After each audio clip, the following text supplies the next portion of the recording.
എങ്ങനെയാണ് ഈ കുടുംബങ്ങളെ സർക്കാർ കണ്ടെത്തിയതെന്ന ചോദ്യവും ഉയരുന്നുണ്ട്.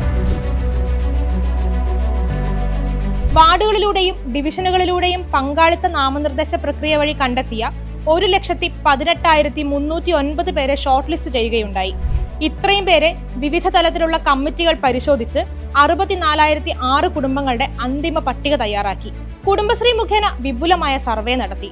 അതിലൂടെ 64,006 അതിദരിദ്ര കുടുംബങ്ങളെ കണ്ടെത്തുകയും അവർ അതിദരിദ്രരായി മാറാനുള്ള ഘടകങ്ങൾ എന്തൊക്കെയാണെന്ന് കണ്ടെത്തുകയുമായിരുന്നു ആദ്യം ചെയ്തത്. തുടർന്ന് അത് പരിഹരിക്കുന്നതിന് ആവശ്യമായ പ്രത്യേക മൈക്രോ പ്ലാൻ തയ്യാറാക്കി നടപ്പാക്കിയെന്നാണ് മന്ത്രി MP രാജേഷ് കഴിഞ്ഞ ദിവസം ഇതേക്കുറിച്ച് വിശദീകരിച്ചത്.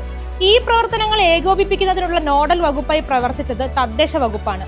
പ്രാദേശിക തലത്തിൽ തദ്ദേശ സ്ഥാപനങ്ങളാണ് ഇതിന് നേതൃത്വം നൽകിയത്.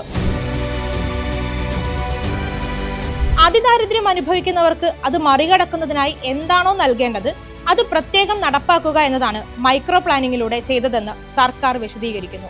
MP രാജേഷിന്റെ തന്നെ വാക്കുകൾ കടമെടുത്താൽ വിദ്യാഭ്യാസം ആവശ്യമുള്ളവർക്ക് വിദ്യാഭ്യാസ വകുപ്പ് വേണ്ട കാര്യങ്ങൾ നടപ്പാക്കി. ഗതാഗത വകുപ്പ് അതിദരിദ്ര കുടുംബങ്ങളിൽപ്പെട്ട കുട്ടികൾക്കുള്ള യാത്ര സൗജന്യമായി പ്രഖ്യാപിച്ചു.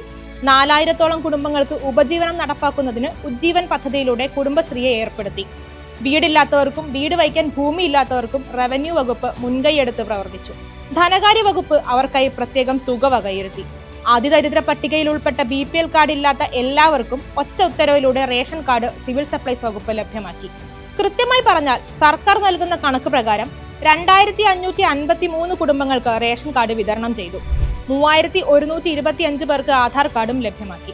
887 പേർക്ക് സാമൂഹ്യ സുരക്ഷാ പെൻഷനും 1,281 പേർക്ക് ആരോഗ്യ ഇൻഷുറൻസും 1,174 പേർക്ക് തൊഴിലുറപ്പ് കാർഡും 193 പേർക്ക് ഭിന്നശേഷി തിരിച്ചറിയൽ കാർഡും നൽകി.